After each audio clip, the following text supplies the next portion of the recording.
আসলে জেলখানায় আমাকে 21 দিন 21টা বছর মনে হয়েছে ওখানে। কারণ জেলখানাতে আমরা যখন প্রত্যেকটা যারা জেলখানায় যায় তারা কিন্তু জীবনটা বুঝতে পারে। কারণ জেলখানার জীবনে আমরা যখন গেছি যাওয়ার পরে বিকেল 4টা 30-এ আমাদের লক আপ করে, সকাল 7টায় খুলে দেয়। এর মধ্যে আমরা কারোর সাথে কোনো যোগাযোগ করতে পারি না। তাও আর আমাকে আবার তো ছেলে রাখা হয়, আমাকে আবার অন্য অন্য যে যারা মনে করেন কয়েদিরা আছে তাদের মধ্যে রাখা হয় না। কিন্তু আমাকে সবাই পাবলিকে দেখব, আমি বাইরে যেরকম পাবলিকের শিকার হই, জেলখানা কিন্তু একটা পাবলিকের শিকার হই আমি ওখানে। বিভিন্ন রকম পাবলিক ওখানে কাছে আমাকে ধরে, হিরো আলমুখ দেখার জন্য গেটে দাঁড়িয়ে থাকে, আমরা হিরো আলম দেখতে চাই, কথা বলতে চাই। তবে জেলখানার জীবন কষ্টের জীবন। সেখানে অন্ধকার মনে করেন কারাগারের মতো ওখানে 21টা দিন কাটাইছি, 21 বছর মনে হয়েছে। সেই হিসেবে আমি জেলখানাতে যারা যায় তারা বোঝে তার কষ্টটা কত। জেলখানার জীবনটা আসলে খুব কষ্ট। বন্দি জীবন যারা আছে তারা তাদের পরিবারের সাথে দেখতে পারে না, কথা বলতে পারে না। সেই হিসেবে অবশ্যই খুব কষ্টকর। আসলে জেলখানা অতিরিক্ত মশা, আর মশার মনে করেন কয়েদিরা ঘুমোতে পারে না খুব এটা, আর যারা আছে এবং খাবারটা খুব একটা খাইতে পারে না সবাই। কারণ জেলখানাত এখন ডাল দেয় আর সবজি দেয়, ডাল আর সবজি দিয়ে ভাত মোট খাইতে পারে না। এখন ক্যান্টিন আছে, ক্যান্টিনে সবাই ক্যান্টিন থেকে কেনার মতো সমস্যা। একটা ক্যান্টিনে 100 টাকা একটা গোস্ত মনে করেন আলু ঘাটিতে গোস্ত পাওয়া যায়, একটা মাছের দাম 70 টাকা একটা মাছ পাওয়া যায়। সবাই কিন্তু সমর্থন দেখ, অনেকে হাজতে আছে 10 বছর 12 বছর ধরে, তাকে 2-3 বছর দেখাই আসে না। তাদের বউ আছে না নাই, তাদের বউ অনেকে অনুসারে বিয়ে হচ্ছে, দেখবি তারা মনে করেন গার্মেন্টসে কাজ করতেছে, তারা ফ্যামিলি চালাবে, তা মনে করেন তাদের স্বামীর কাছে টাকা পাঠাবে। জেলখানাতে তাদের জীবনের সাথে গল্প করে দেখছি, জেলখানাতে 52% লোক মিথ্যে মামলায় আছে। দেখেন একটা আসামি, পুলিশ যখন তাদেরকে গ্রেপ্তার করে নিয়ে যায় মনে করেন জেলে পাঠানো হয়, যদি আইন আদালত মনে করেন জসেরা যদি একটা নিয়ম করতো, তো এই মামলা 2 মাসের মধ্যে আমাদের অভিযোগ হলে যে প্রমাণ করে দেখা হোক, সে তা যখন মনে করেন খবর নিয়ে দেখবি না সে দোষী, তদন্ত 2 মাসের মধ্যে শেষ করে দিতে পারে। তাহলে মনে করেন এই মামলাটা সে করেন দোষী হয়, 10 বছর ধরে সাজা হলো, সে সাজা প্রাপ্ত কিন্তু হতে পারতো। কিন্তু অসত 10 বছর পরে সেই মামলা রায় দিল যে তাকে সাজা দেওয়া হলো 10 বছর। সেই 10 বছরতে হাজতে এই লোকটা কেন খাটানো হলো? এটা আমি তাদের কাছে প্রশ্ন করতে চাই, দেশবাসী এবং সরকার যারা আছেন, যারা আইনের পর্যায়ে আছেন তাদেরকে বলতে চাই কথাগুলো। এবং আপনারা এই 10টা বছর এই লোকটার জীবন থেকে কেড়ে নেবেন, এই লোকের পরিবার এর দায়িত্বটা কে নিবি? সেই আসামিদের প্রকৃত নাই হয়। আপনারা দেখেন এই যে আমাকে দেশে ধর্ষণ, আমাকে ছিনতাইকারী, পরকীয়া বাড়লে কেন?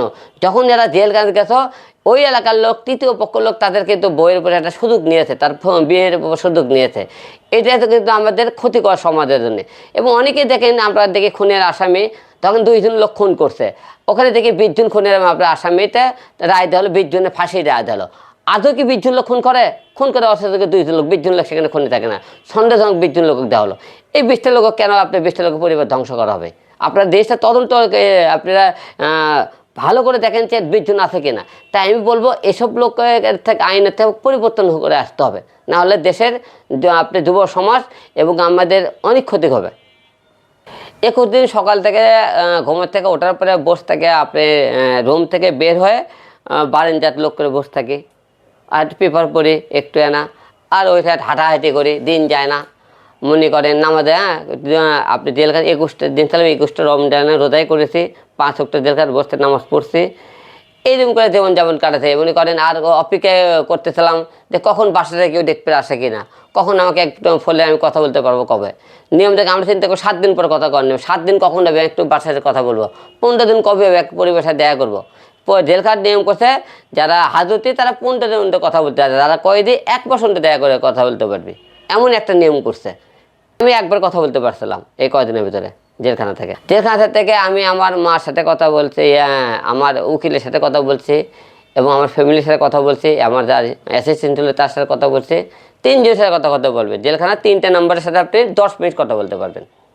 আসলে হিরো আলমের তো অনেকেই আগে থেকেই বলে হিরো আলম অল টাইমে ভাইরাল হওয়ার জন্যে এই সমস্ত কাজ করে। ভাই নিজের আমাকে ওই মেয়েটা ধর্ষণ মামলা দিয়েছে, তাকে নায়িকা বানানোর জন্য আমি ধর্ষণ করেছি। আর যদি আপনারা কোনোদিন আপনার ওই মেয়ে আপনি তো দেখছিলেন তাকে নায়িকা বানার জন্য আমি নিয়ে এসেছি, এটা প্রমাণ করাতে ওই মেয়েকে এটা প্রমাণ করে দিতে হবে। সে আমার জন্য বিরাট বড় গাই। ওই মেয়েটা দেখেন মানুষের উপকার করে দেয়, বিপদে পড়ছে। ওই মেয়ের জামাই আছে, জামাইয়ের নাম হলো চমন, তার দুটো বাচ্চা আছে ছেলে, একটা ছেলে 12 বছর, একটা 5 বছর। সে জাহিদ নামের একটা ছেলে পরে কে করে চমন ছেলে হাতে ধরার পরে তাকে বাসা থেকে বের করে দেয়। সখন এই মিথিলা নামে যে মেয়েটা আমার সাথে ফেসবুকে পরিচয় হয়, সে আমার সাথে সহযোগিতা চায়। সহযোগিতা চাইলে পরে জাহিদ লোক মানে ওই লোককে আমি যে ফোন করলাম, তো তোমার তো 12 লাখ টাকা পাই, তুমি 24 ঘন্টার মধ্যে 4 টাকা বলতে দেবো, নাহলে তোর অবস্থা খারাপ আছে। তারপরে সে সেখানে আমার সাথে আসে, হাত পাও ধরে সবাই বলে 6 লক্ষ টাকা তাকে আমি ওই মেয়ে মিথিলা নামে এটাকে উঠিয়ে দিলাম। উঠে দেওয়ার পরে এখন মনে করেন বাসা ভাড়া দেয় না সবাই, পরে আমি সহযোগিতা তাকে বাসা ভাড়া নিয়ে দিলাম। তো এখন এই যে উপকার করছে, খালি এই না, আমি এই যাবৎ আপনারা দেখছেন যে কটা মেয়েদের উপকার করছে তারা প্রথমে বলছে আলম ভালো, বাইরে যাওয়ার পর আলম খারাপ। প্রত্যেকটা মেয়ে আমার সাথে গাদ্দারি করেছে। অনেক মেয়ে আমাকে বাঁশ দিয়েছে, অবশ্যই বাঁশ দিয়েছে। কেন বাঁশ দিল দেখেন, আমি তাদেরকে, আপনারা কেউ আজকে ইউটিউবাররা যারা কথা বলেন তাদের সামনে একটা লোকও তাদেরকে দিতেছিল না। আজকে হিরো আলমের ট্যাগ ব্যবহার করে, হিরো আলমের নায়িকে আকাম করলেও কয় হিরো আলমের নায়িকে, খারাপ কাজ করলেও কয় হিরো আলমের নায়িকে, ভালো কাজ করলে হিরো আলমের টাইটেল ব্যবহার করে। আর এই যে কিছু কিছু লোক আছে ইউটিউবার আছে, আর কিছু কিছু মনে করে আমাদের নতুন নতুন হিরো জন্ম হয়েছে, তারা হিরো আলমের নামটা টাইটেল কপি করতেছে। তারপরে মনে করে তারা আমার মেয়েদেরকে ফুটতে বাঁচালিয়ে দেয়, আলমের বিরুদ্ধে কথা বলাইতেছে। বুঝতে লাভ নাই। আমাকে সাথে যে সমস্ত মেয়ে গাদ্দারি করেছে তারা জীবনে আমরা হিরো আলমের জীবনে কাম ব্যাক করতে পারবি না। বেইমান করুক, বেইমানের শাস্তি দিতে হবে। এই মামলাটা যেহেতু মনে করেন সে আমার সাথে প্রতারণা করেছে, এই মামলাটা যখন হয় আমাকে বলেছিল আপনি চলেন আপনার মামলাটা আমি উঠে দেবো, আপনাকে হলে তাই করে আমাকে বগুড়ো আদালতে নিয়ে গেছে।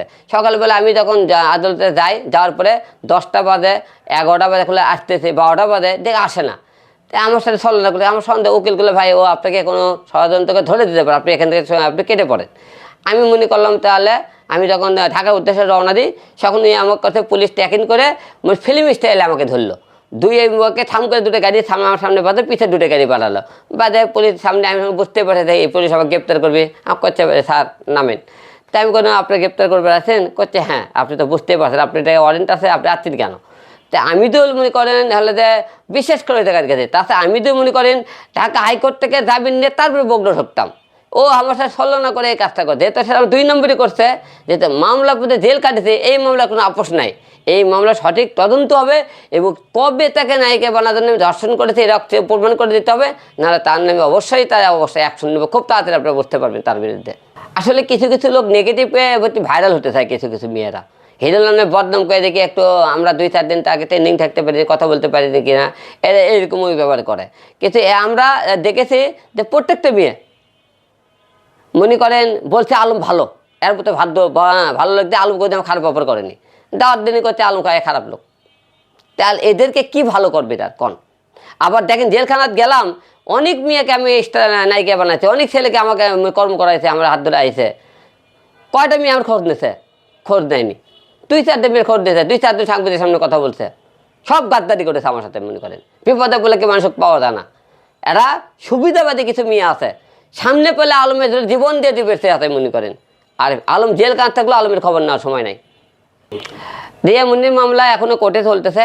সেও মনে করেন হলে যে হাত ধর দিতে দেবের রায়, আম্মু হাত ধর দেবের রায়, কারণ মামলা এই সমস্ত আপোষ হবে না। আর এই যে মিথিলের মামলাটা, এটাও কিন্তু রিয়া মুনি করাচ্ছে। রিয়া মুনি মিথিলার টাকা দিয়েছে, দিয়ে কিন্তু বগুড়াতে মামলা করাছে, রিয়া মুনির কিন্তু বলে মামলা করাইছে এই মামলাটাও। কারণ রিয়া মুনি এই মিথিলা নামে আজকে মিডিয়াতে কথা বলে, এটা রিয়া মুনির জন্য হয়েছে। রিয়া মুনি মিথিলাকে ক্যামেরার সামনে নিয়ে আসে, আমার বিরুদ্ধে কথা বলার জন্য নিয়ে আসে, আজকে এই এত দূর মামলাটা করাইলো। অবশ্যই এর প্রতি রিয়া মুনির হাত আছে। মামলা তো অবশ্যই পরিবারের উপরে, কারণ ক্ষতি আসবে, কারণ আমার পরিবারের আমি ছাড়া দ্বিতীয় কোনো লোক নেই। আমি যে আমি জেল খেতে, আমার এক মায়ের আমার চোখ অপারেশন করে, আমি ওকে বললাম দেখো আমাকে মামলা সামনে, এবং দেখেন তার করতে বললাম। আরেকটা বিষয় দেখেন, আমার বাচ্চাগুলো মনে করেন আমি 3টে ছাড়া কেউ নেই। আরেকটা বিষয় দেখেন আমার কত ক্ষতি করলো। আপনারা সবাই জানেন বগুড়া 6 উপনির্বাচন হয়ে তারেক রহমান এই আসনটা ছেড়ে দিয়েছেন। আমি এখানে নির্বাচনের জন্য প্রস্তুতি নিয়ে নিলাম। আমার নির্বাচনের প্রস্তুতি যখনই ঘোষণা দিলাম, নির্বাচন ঘোষণা 2 দিন পরই আমাকে তারা গ্রেপ্তার করে নিয়ে গেল। আবার দেখুন নির্বাচনের তফসিল হয়ে গেল, মামলা তদন্ত হয়ে মনে করেন ঘোষণা হওয়ার পরে কয়েকদিন পরই পুলিশ আবার আমাকে ছেড়ে দিল, তাহলে পরিকল্পনাভাবে কিন্তু আমাকে জেলখানায় আটকে রাখলো যাতে আমি ওখানে পুনর্নির্বাচন না করতে পারি। আসলে ভবিষ্যতে তো প্রত্যেকটা বাবার প্রতি কলঙ্ক করে, ফ্যামিলির উপরে অবশ্যই কিন্তু এটা আগে আসতে পারে। তাই আপনার বাবারা এইটা করছে ওইটা করছে, যে আমি নিজেতে সচেতন হওয়ার যতই চেষ্টা করি নিজেকে লুকে আড়াল করার জন্যে, ততই মনে করি আমি মনে করে আবার মানুষের দেয় ভালো করতে দেয়, আবার নিজে ফাঁসে যায়। যে আমি নিজেকে সচেতন করে এখন ভালো মতো কাজ করবো, সব মেশে কাজ করবো না, পরে ওরা কান্নাকাটি করে হাত পাও ধরে আমার কাছে আবার আসে আরেক বেশ দুঃখ ভুল করে দেয়, আবার আমাকে বুকে দেয়। এইরকম করে বাস করাগুলো বেশি খেয়েছে। এই বাঁধ যাতে আর না খাই, এই জন্য এখন কোয়ালিটিফুল কিছু মেলে কাজ করব, কোয়ালিটিফুল কিছু কাজ করব, আর বেশি কাজের দরকার নেই, কারণ তাদের আর ভালো করার দরকার নেই। জেলখানে আমরা কয়দিন নিয়ে একটা ওয়েব সিরিজ বানাইতেছি, আর জেলখানে একটা গানও লিখেছি আমরা। তবে আমরা আশা রাখতেছি মানুষক জেলখানার ভিতরকার কাহিনী একটা মেসেজ ভিত্তিক কিছু আমরা দর্শকদের উপহার দেবো। এখনই কাজটা করতাম, খালি রমজানের জন্য কাজটা করতেছি না, রমজানের পরে আমরা ঈদের পরে কাজগুলো আশা রাখতেছি করব। এখন আমরা ওই ওয়েব সিরিজে হিরোইন থাকবে 2টা, হিরো থাকবে একটা, এবং ভিলেনের গ্রুপ থাকবে অবশ্যই। আর জেলখানা কয়েদি পোশাকে আমরা কাজটা করব, কয়েদি জীবনটা নিয়ে আমরা কাজটা টার্গেট আছে আর কি। আমার জীবন এবং জেলখানা যারা কয়েদি আছে এবং তারা কীভাবে জীবনযাপন করতে সব কিছু মিলে আর কি আমার ইউটিউব চ্যানেলের জন্য। আমরা জেলখানা নিয়ে একটা মিউজিক ভিডিও বানাবো, টার্গেট করছি, গান লিখছি। তো আশা রাখতেছি দর্শকদের ভালো লাগবে গানটা। এর আগেও যখন বগুড়া জেলে ছিলাম, জেলখানা ছিলাম, তখন একটা গান করেছিলাম, গানটার নাম ছিল বগুড়ার জেলে। আর এবার আমরা এই যে গানটা করবো সেল নিয়ে। গানটা লেগেছে মনে করেন এইভাবে, কেটে গেল 21টা দিন জেলে বসে বসে, কি অপরাধ ছিল জানা নাই আমার, যাদের আমি উপকার করেছিলাম রে ভাই, তারাই দিল বদনাম, দিল বেদনা। কেটে গেল 21টা দিন জেলে বসে বসে, প্রতিদিন ডাল ভাত খেয়ে গেল জীবন ধসে। এখন আমরা গানটা এখন বাংলা ভার্সনে আবদ্ধ করব, আর এটা আমরা হিন্দি করতে পারি, এখন এটা বলতে পারতেছি এই মুহূর্তে। তবে জেলের গানটা আমি তো পুরো গানটা গাইতে পারলাম না সুর দিয়ে, তো গানটার কথাগুলো খুব সুন্দর, মানে যে গানের জেলখানার জীবনটা নিয়ে, এবং আমি যে জেলে 21টা দিন ছেলে ছিলাম, এই জীবন আমার জীবনের কাহিনিটা গানটা লেখা আর কি।